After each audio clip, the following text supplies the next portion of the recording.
Dear friends, today we have with us Preity Upala, who is a geopolitical commentator and a strategist and an entrepreneur. Preeti, thank you so much for joining us. Thank you, Miss Jane. Lovely to be on your show, and thank you for this amazing opportunity to have a great conversation with your audience.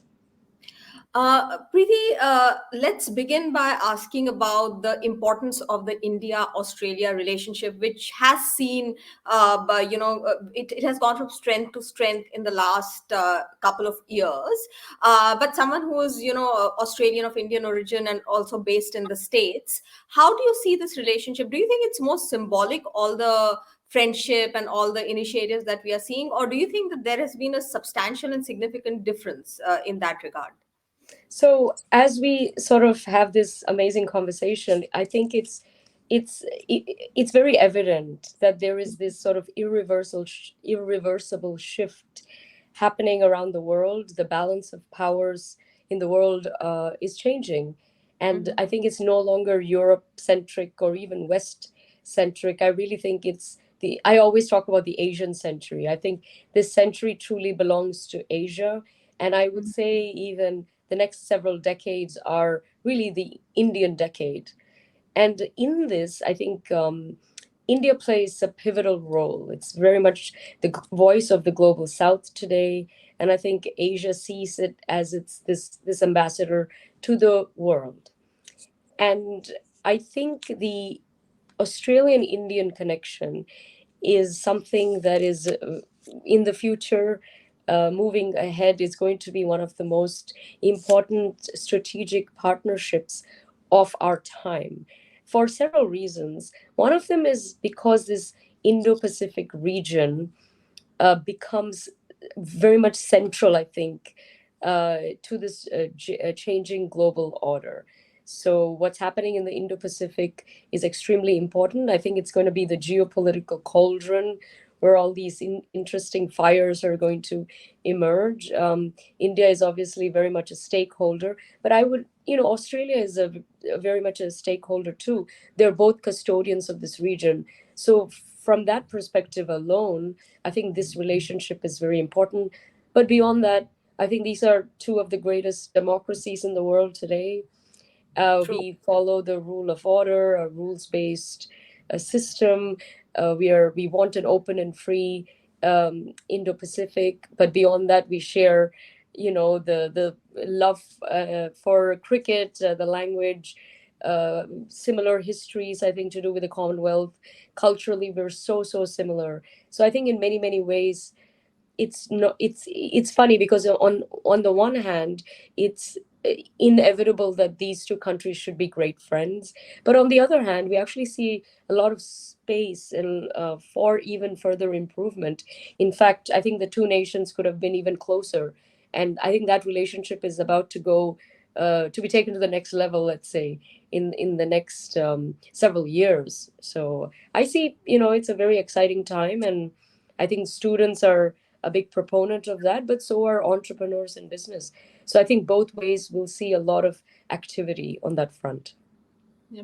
And speaking about the Indian diaspora in Australia now, that's the diaspora has really become a very large diaspora now, among the fastest growing and among the largest now here. What role do you see of the diaspora? The global Indian diaspora is, I believe, either the first or the second largest in the world. I would say it's probably the most influential in the sense of basically every Indian citizen overseas is really the ambassador for India. Now, I live in the US. The Indian American diaspora is extremely powerful, successful. They've done incredibly well for themselves.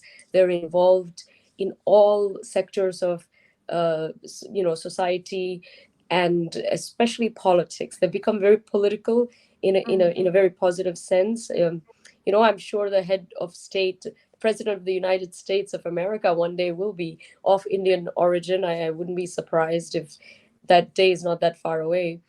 But I think the diaspora is India's greatest asset in a way. It really is the greatest asset for any nation, but particularly Indians because they're so rooted. They are there to lobby to the countries where they live in, that the nations have a good relationship. And I think it's very important, because I think a strong and resilient and powerful India is actually better for the global south, is better for Asia, and is really better for the world. I think the world actually wants to see that, not just to not just to counterbalance any other power, but just for itself. I think you need the largest democracy in the world doing well, and you want people doing well and very much coming into their own. That's what I'm seeing now. The diaspora in Australia is still new, and I think exciting things are happening. And I think the next few decades, including this decade, is going to be pivotal, because I think they're going to take positions of power. They're going to get politically engaged. They're going to make sure their voice is heard. And I just see there's a lot of potential, I think. And the students are one aspect of this diaspora, but I'm very excited about Indian entrepreneurs coming to Australia, because I think they won't find a better home for business and for enterprise, and the sort of social environment for their brands and for their dreams than Australia. So I like to see much more of that happen in the future. And talking about the perception of India and Indians in the West, I mean, India is the world's largest secular liberal democracy, and yet there is this sense that the narrative that is built about India in the West may not always be representing the actual picture. What is your sense about the perception of India and Indians, over the last several years? Has there been a shift? Has there been a change? And do you think that the perception is an accurate perception, or it's more based on maybe some kind of narrative which is pushed by certain people for their own agendas? So, a couple of points. The first point is there is absolutely, undoubtedly a shift in the global perception of India and Indians everywhere. I do travel a lot, and I get to see what people think of the country, because I try to have these conversations with local people. And I have to say, by and large, the public sentiment towards India around the world is extremely positive, probably one of the most positive nations, I think, in the world, which is incredible. And let's say, since 2014, the last decade or so, I have never seen India come into the limelight in its 75 years of independence than in the last decade. I think in my own living memory, this is the first time I'm seeing Indians across the world and in India really proud of their who they are, their background, their civilizational history of their country, and they really hold their head up high. And that wasn't always the case even 20 years ago. So that's one thing.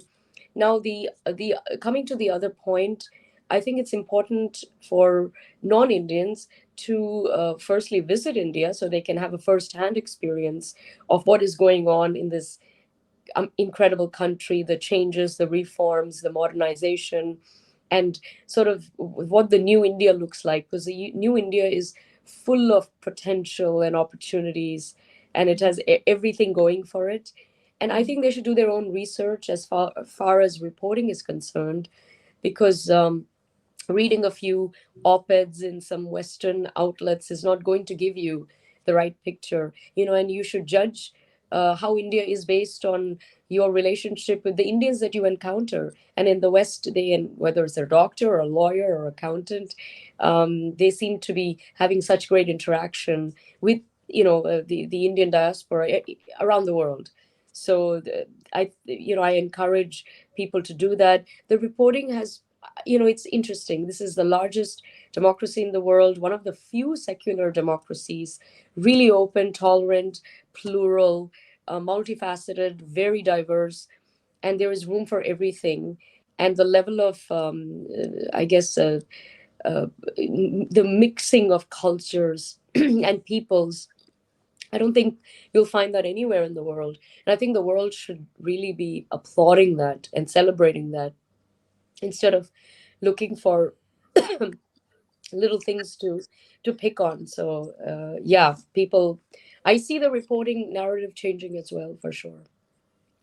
And lastly, if I were to ask you specifically about the India-Australia relationship, what do you think more can be done at maybe governmental level or at decision-making level to push this relationship forward and strengthen it even further? Because things have happened. I mean, certainly one can see it's in the positive trajectory, but as you mentioned earlier, that it's probably not where it could have been. So any steps or anything that you would want to say that could actually at a practical level help in making this relationship even stronger?